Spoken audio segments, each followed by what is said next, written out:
And so my experience there was very helpful for me understanding when I'm working as a venture capitalist, what am I really asking them to do? What is it really like day to day for these people? Because it's very, very important to be helpful and not to be harmful, to have that empathy so that you can partner with the founder and really help them succeed. Hey everyone, welcome back to our new episode. Today we're really happy to sit in the office of Adjunct Ventures based in Chicago.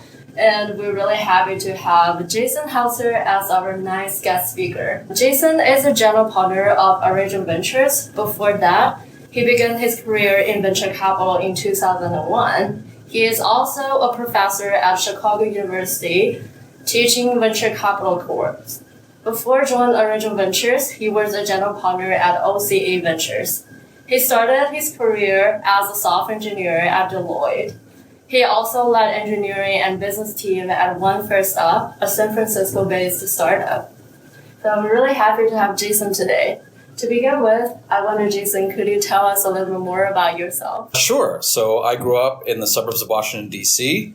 I started coding in 1987 when I was 13 years old, before there was the internet, so I had to teach myself. And that began an obsession with technology, and that has followed me my whole life, professionally and personally.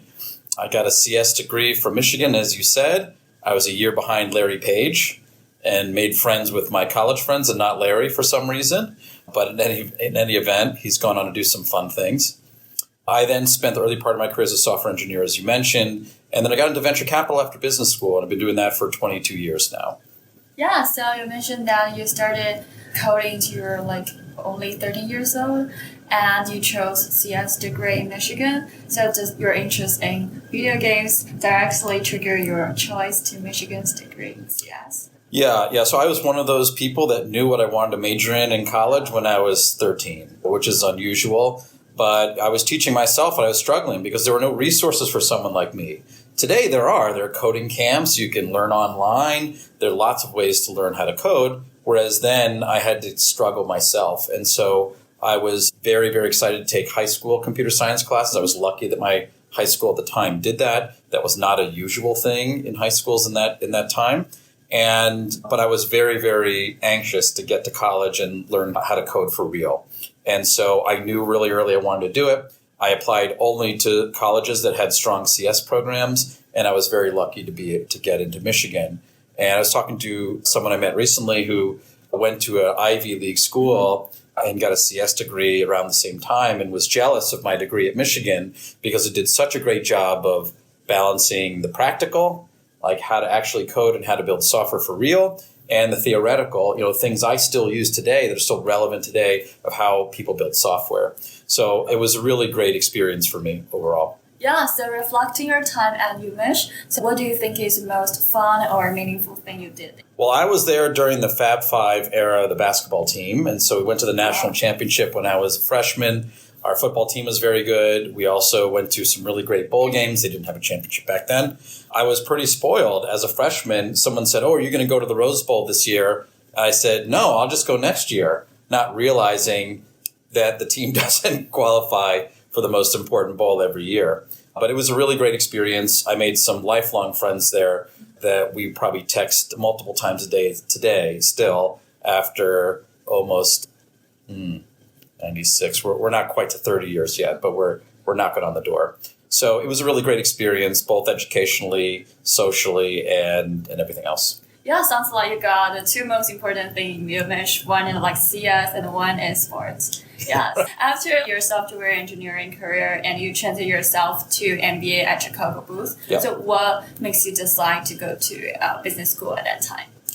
Yeah, when I was in high school, one of my parents' friends gave me some unsolicited advice. And normally unsolicited advice is pretty lousy, but this particular piece of advice was very helpful. He was a patent lawyer and said, one thing in his career and life that's been very important is that he had two professional disciplines. It kept him intellectually interested. It was challenging, it was fun, and it was hard. So not as many people did it. And then ultimately, he was able to build wealth as a result of that. And so I looked at all those factors and said, oh, that's some pretty good advice. But I knew one of those disciplines was going to be engineering. I knew that already because, as I mentioned, from a young age, I knew that. The second one I wasn't sure about. And so it took me some time to figure that out, and eventually decided that finance was going to be that other one. Part of that was observing some friends of mine who've been very successful who mixed CS and finance. Part of it was coming from a family that we grew up very comfortably, but I figured out like my parents didn't know enough about finance to make optimal decisions. Made good decisions, but not optimal decisions. And I decided I was going to learn that. And I learned a lot of it on my own, the personal finance piece, but then the real corporate finance stuff I learned at Booth. And so when I got there, I knew I wanted to do finance. And I didn't know what I was going to do with those two, technology and finance. Eventually, well, the plot. I've already told you how it works out. But that's what I decided to do. I took the GMAT the day after I graduated Michigan. So I knew very early I wanted to go to business school about basically 4 years in advance. And I had 4 years of work experience and then went off to Booth. Yeah, so you're well prepared. And I know a lot of students in Ross right now, they're also taking a CS degree. So maybe they're thinking the same with you. Yes, they would be smart. It's been a good combo for me, for sure. Yeah, so like when you were in Chicago Booth, we also noticed that you joined a startup. What did you do there? Yeah, I joined a startup before Chicago Booth. I was already into school.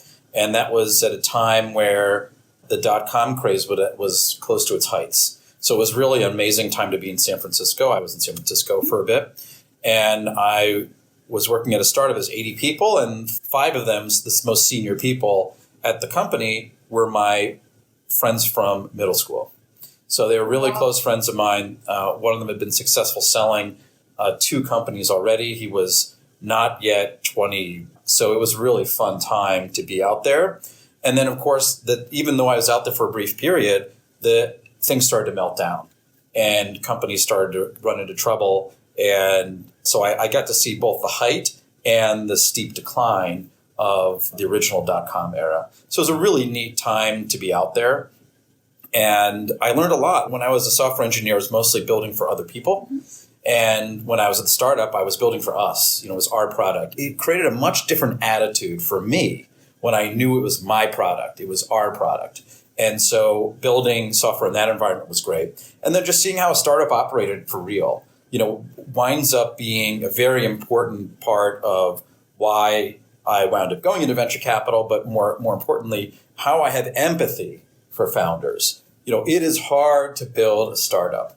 And it's easy for a venture capitalist who's one step removed from it to ask people to work harder or, do this and that. But the reality is it's a lot of stress. It's very, very difficult. You're an underdog as a startup. And so my experience there was very helpful for me understanding when I'm working as a venture capitalist, what am I really asking them to do? What is it really like day to day for these people? Because it's very, very important to be helpful and not to be harmful, to have that empathy so that you can partner with the founder and really help them succeed.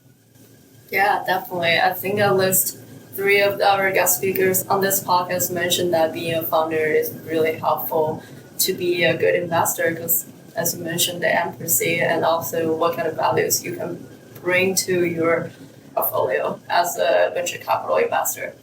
Yeah, I think it's good advice for any industry. If you're on one side of the table and then you're on the other side of the table, you're going to understand your counterpart really well. And so your example that you gave is totally spot on. That's totally true. But it's not just true for venture capital and startups. It's true for lots of things, people who are buyers and sellers and being on different sides. I had a neighbor who worked for United Airlines buying airplanes, kind of a fun job. And then he wound up working for Boeing, selling airplanes. Well, he knows what's in the mind of the person who's on the other side of the table and can speak and communicate in a way that they're going to understand. He can help them make the argument to their superiors. And so the same is true in venture capital, that if you have a chance to have any operating experience. As a founder, great. In a startup, that's good too. And then you're on the venture side and vice versa can be very, very powerful. Totally. So looking back at your career trajectory from being an engineer to startup founders and then venture capitalists, at which moment did you decide to go to venture capital and how did you break into venture capital?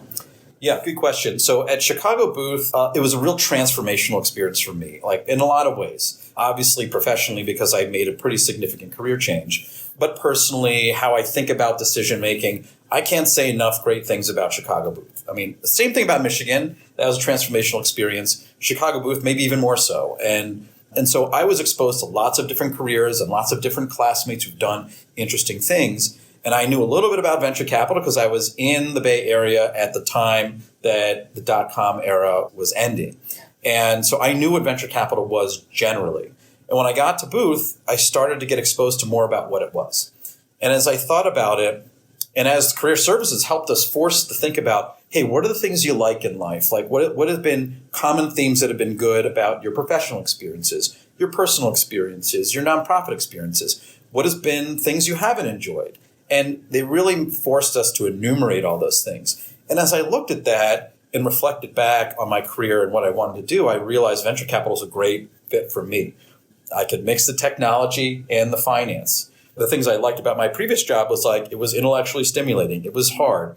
It was working with very, very smart people. It had variety. And I liked all of that. And one of my frustrating things about my previous life was that my compensation was very corporate. It was within these bands. And you could be a really great outlier in terms of your great performance compared to your peers. But the standard deviation of performance could be very large, but your standard deviation or compensation was very small. And I looked at that and said, that doesn't seem fair. It didn't feel like a clean translation. Where in venture capital, it's very different. Your effort and your energy, although luck plays a big, important role, has a much cleaner translation to the rewards in the business. If you work hard to support your companies, to source, to pick, to win deals, if you do all those things, you're going to have a great outcome. And that, to me, was also really helpful in motivating me. Then I also realized, I like being an underdog. I like when people are counting me out. I started a fraternity at Michigan. That was hard. We were definitely an underdog. But I like that experience of proving people wrong. And same thing is true in venture capital, backing startups. They are the true underdogs. And so I learned all those things all at once and then tried to get a job in venture capital. In venture capital, generally, it is hard to get a job, and so you have to be pretty dedicated. So many of my classmates were having interviews with lots of types of companies, lots of companies in their category. I focused on only interviewing for venture capital firms. I did 0 interviews on campus. It was all my own networking because it's just a different industry. And so you had to be pretty motivated. There was a lot of risk in the process to get a job. And so I looked at that and said, I like that. And I realized also it's good natural selection because if you're not willing to take the risk to get the job, you're probably not going to be good at the job itself because the job is, at its very core, is taking risk in order to try to get reward. Okay? So I was very, very focused. And Chicago Booth also helped me a lot. Various programs. I got an internship that the school subsidized. I was in a business plan competition where I met a lot of venture investors. And all those things together kind of swirled around, my own self-directed work eventually gave me an opportunity to work at a fund. And they took a risk on me because I knew very little about business. I knew a lot about engineering.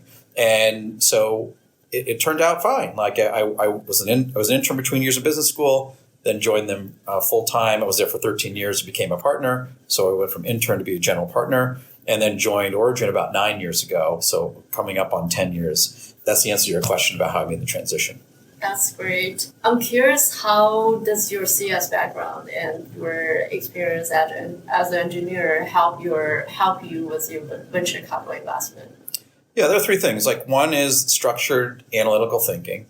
Number 2 is building bridges with founders. And 3 is being able to assess product quality.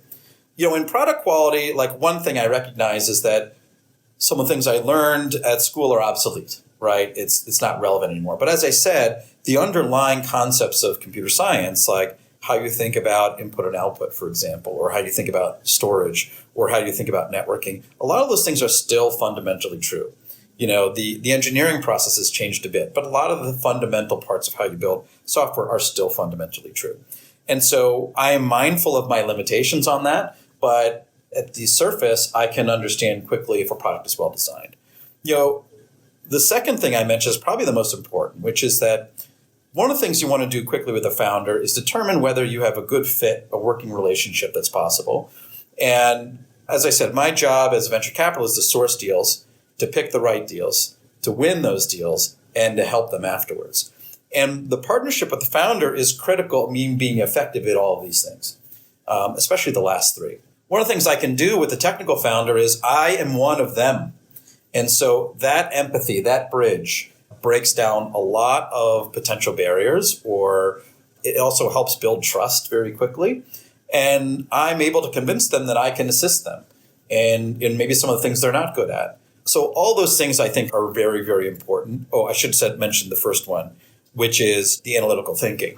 So if you think about fundamentally in choosing a deal, we have to assess risk and reward. And we do that through a diligence process where we're learning, we're meeting with the company, we're reviewing materials, we're doing our own research.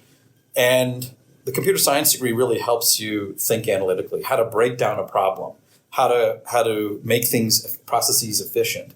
And so if I think about all those thoughts and what I learned at school, like they get imbued into the process that I use for diligence. It gets imbued in our process of assessing risk and reward. And so I'm very, very grateful to that education that even to this day is useful to me every single day, even though I'm not coding every day like I used to. Thanks for sharing that experience. I'm sure a lot of CS students in Michigan will be inspired by this. So you mentioned you joined OCA Ventures as intern and you finally became the founder. I wonder, could you describe your experience there? It was all about learning. Like, as I mentioned, I had very limited business experience. I learned a ton at Chicago Booth, so I had the tools to do it, but I had to spend a lot of time in board meetings working with founders to really understand the mechanics of how startups work.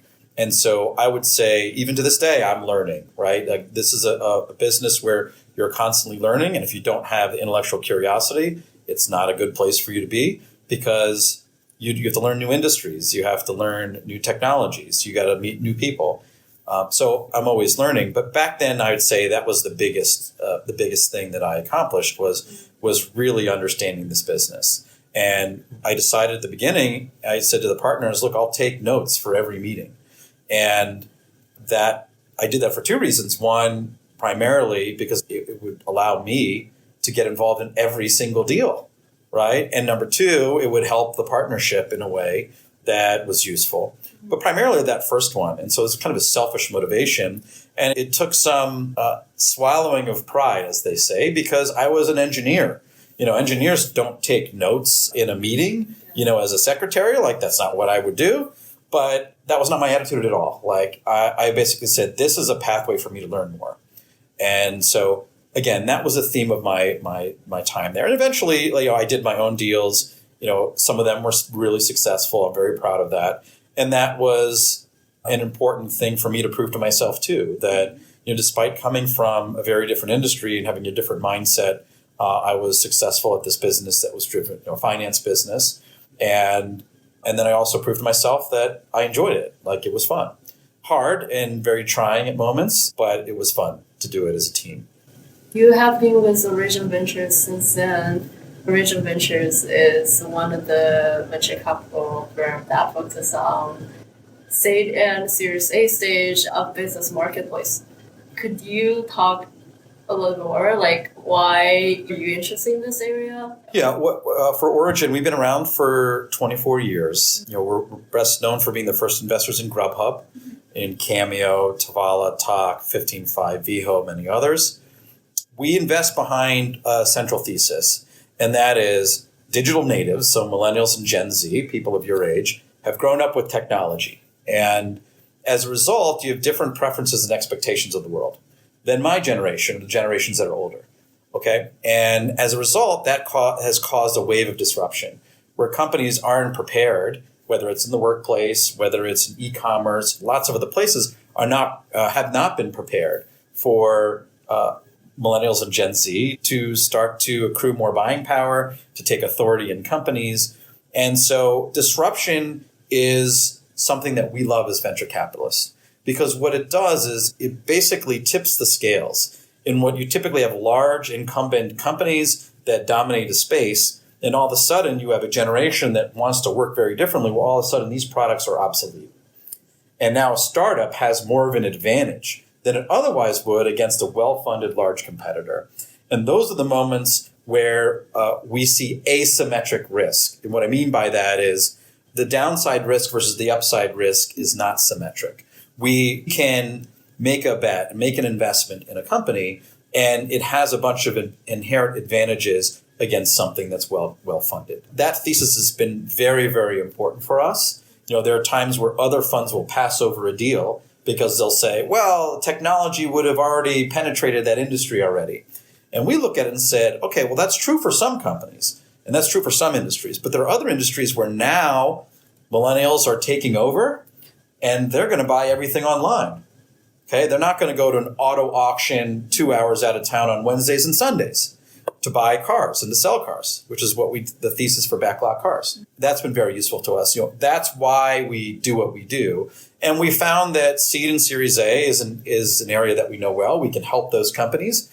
We go a lot later. We go a lot earlier. We're not as well equipped to assist those companies. And we also have seen over many years that we're compensated for our risk that we take in those businesses. So that's the answer to both stage and why we invest behind that thesis. Could you talk more about the Asian Ventures competitive advantage, especially in the due diligence, deal sourcing, and post-investment value creation? Yeah, so what are our advantages? So I'd say there are two. One is we really understand this thesis. These are well-studied generations, but we spend a lot of time, whether it's by making investments, our own research, to really understand what makes these generations different. When we approach a founder who's building a company for these generations, it is refreshing to them that we have a shared conviction. They spend a lot of time trying to convince other venture capitalists that this is a thing, that the market is large enough. And that's exhausting to do that day in and day out. With us, we go there and say, skip those slides. We already know this. We believe what you believe. And when you are on a mission like that often is, as a contrarian, it's very lonely. And so when we show up and we know those markets already, that gives us a huge advantage, especially in winning that deal. The other advantage we have is that our team is distributed across the country. We're in 7 of the top 10 tech markets. We have a presence in all U.S. continental time zones. Our belief is that this is a business about people. I have seen time and time again that the success of a company often comes down to the strength of the founder, the strength of the team.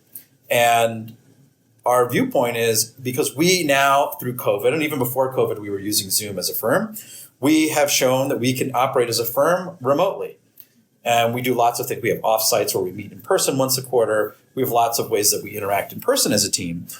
But we now are distributed, so we are close to founders. So we go back to the deal process: source, pick, win, work. If you think about all of those, we have an advantage by being in person. We can source more deals because we can have people at 7 different networking events in the same hour in 7 different places. We can get to know founders over long periods of time in person. We can know their reputation because we're local and we know.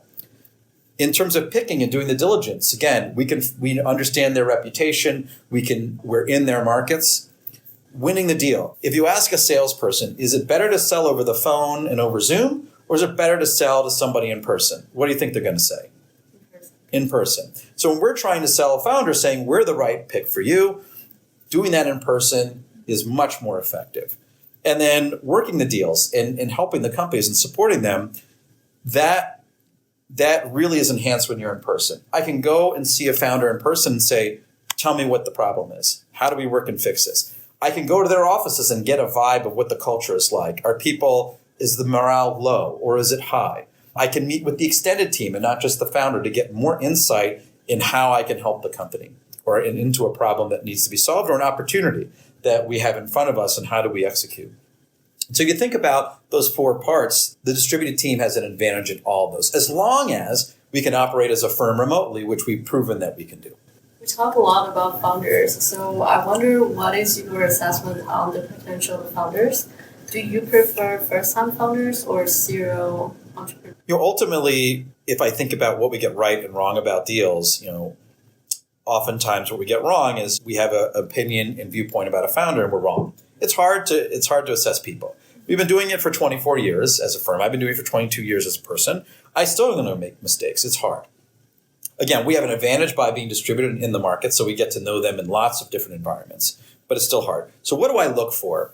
I look for someone who's on a mission about which they're passionate. Usually that means they've earned the problem, meaning they've suffered the problem themselves in business, personally, whatever it may be. And they really, really hated that problem and have created a solution to fix it. Often that means they are the customer. And so that gives them incredible insight in what they're doing. So that's one. The other thing I look for is great founders have a vision and they're very determined and they want to go after that vision. They know the path to get there. But they're also smart enough to know they don't know everything. And so they surround themselves with people with different experience who can give them assistance, whether that's us as a venture capital firm at Origin Ventures, whether that's informal advisors, whether it's other board members, people they bring onto the team, whatever it may be. And they listen to that advice and then they incorporate maybe some of it, definitely not all of it. And then they maybe adjust their trajectory a little bit, but then go and lead, right? What you don't want are people on the extremes. You don't want someone who's a consensus builder because that will breed mediocrity. You don't want someone who is dogmatic and intransigent, where they're not going to listen to anyone's advice. There are some people who can be very successful, like Steve Jobs doing that, okay? But that's really, really, really unusual. If you can find someone like Steve Jobs as a venture capitalist, invest as much as possible in them, okay? But it's very hard. Most people fall in the middle of that distribution. And to me, that has been very, very helpful combination. Now, whether they're first-time founders or not, certainly I like founders who are more experienced. I like founders who have built a successful company. I also like founders that have built a failure because they've learned from that. I asked one CEO who I know had a failure, I said, what have you learned from that? What happened? He said, I have a list of the top 10 things I learned from that failure, and it's on my desk, and it's what I look at every day. And I will tell you, I'm going to make mistakes in this new company. I won't make those mistakes. And so that really resonates with me too, because we've just exited 12 years of expansion in our economy. It was easy to be a winner in that kind of economy. Whereas now, it's more difficult. And now you're seeing the separation of the founders who are really good at navigating challenges and those that are not. And then typically the ones that are good at navigating challenges have been through it before. You already touched this a little bit in terms of failure and mistakes. I wonder, could you share some unsuccessful investments? Yeah, I'm going to try to generalize this to make it more useful to people. In venture capital, first of all, you're going to make mistakes. You're taking big risks because there are big rewards, but you're going to make mistakes. And if you don't make mistakes, you're probably being too conservative. It's going to be hard to build a great venture fund. So I'll say that first. Secondly is, there are two types of errors. There's errors of commission and errors of omission. Errors of commission is when you make an investment and maybe you rolled the dice and it didn't work out. Or maybe you didn't even understand what risk you were taking and it didn't work out, okay? In an error of omission, you see an investment, you had an opportunity to invest and you didn't do it. And it turns out to be successful, right? And all those are different, right? You have different reactions. Obviously, if you make an investment and you understand the risks and it didn't turn out, that's okay. Like, you don't change your decision-making process. If you make an investment and you were wrong about the risks and the rewards and you didn't see them, that's different. You probably should change your decision process. So, good decision, bad outcome is different than bad decision, bad outcome. Now, why do startups fail? I have seen two primary ways that we made mistakes when we make an investment and it's not successful. Number one, I've already mentioned, which is people. People who don't have the skills or the constitution to be successful in a startup environment. The second is market size. Typically, you have a certain analysis you can do on a market, and because these markets tend to be young and growing, you make assessments on what the market will be in the future. And that often is where we go wrong, where we believe that a market will progress and grow at a certain rate, and it takes longer, or that market isn't as big, or there are certain aspects of that market we thought were buyers, but they really aren't. And so I'd say we make lots of mistakes, don't get me wrong, but if I think about the pattern, those are two. I'd say the third one is companies that are simply undercapitalized. They don't have enough money to get to that next milestone to prove something that another investor will decide is, hey, this is now ready for us, we'll put more capital in. And so lots of companies that have something interesting, that have made some progress, have not made quite enough with the money that they have, and they run out of money. And oftentimes they get capitalized in little bits and pieces, and then it's just really hard to run a business that way. Yeah, so let's move to the last part. Since you mentioned you're also the professor at Chicago Booth, what motivated you to be a professor here? Yeah. So I feel very privileged to teach at Chicago Booth. I've been doing it now for 13 years. I think this is my 14th year, losing track. But when I was in business school, I had the opportunity to write a case instead of reading a case, and it was part of a class, and I really enjoyed that experience. And my professor said, hey, this looks pretty good. Let's bring it to a contest. It's a national contest.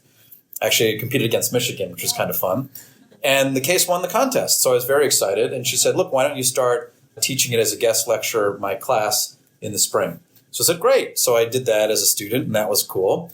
And I told her, I really enjoy teaching. I like explaining things. And I was a guest lecturer in her class for a decade.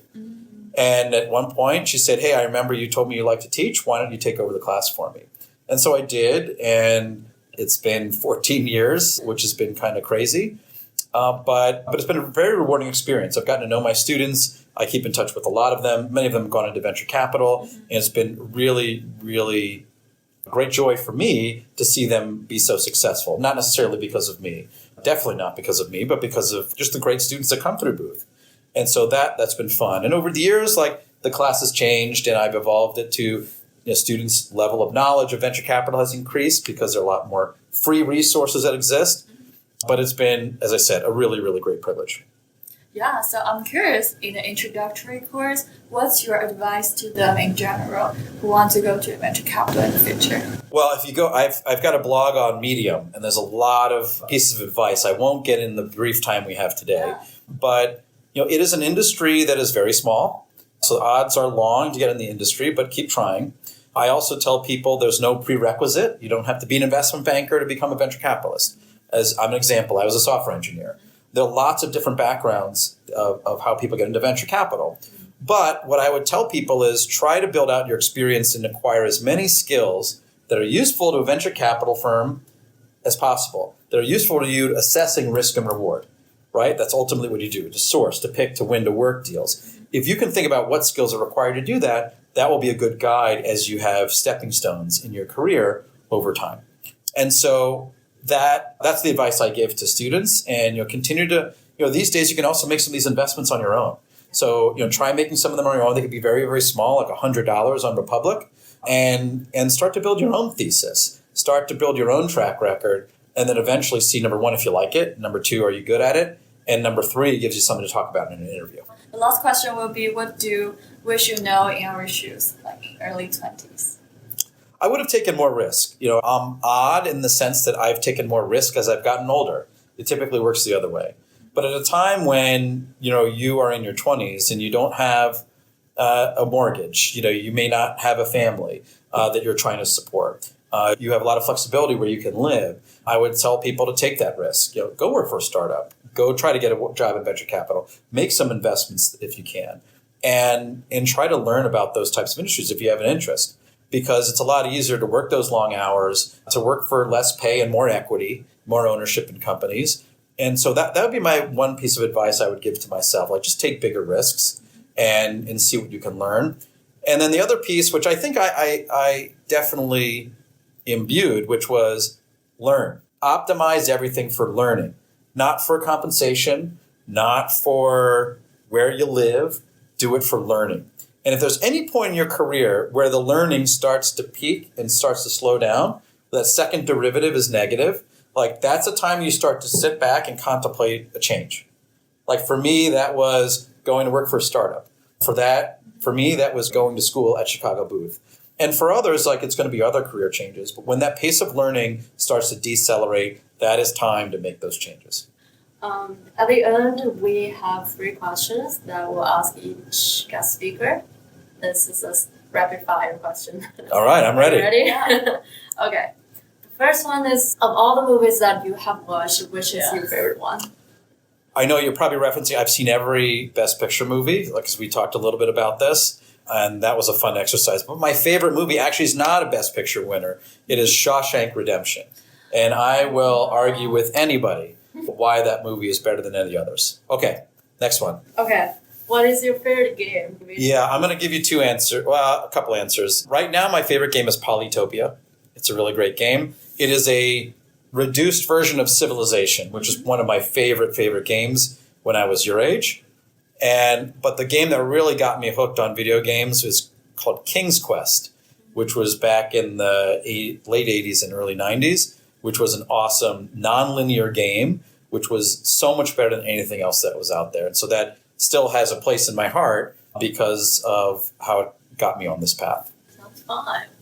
Final question, what is your favorite book? I'm going to tell you my favorite book recently. It's a book called On Tyranny, and it's about how democracies wind up decaying into fascist societies. And I read the graphic novel version. That's about my attention span.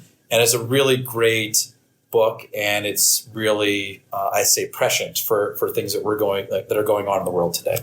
That's perfect. All right, that's all our questions for today. Thank you, Jason. Okay, thanks for having me. It was great.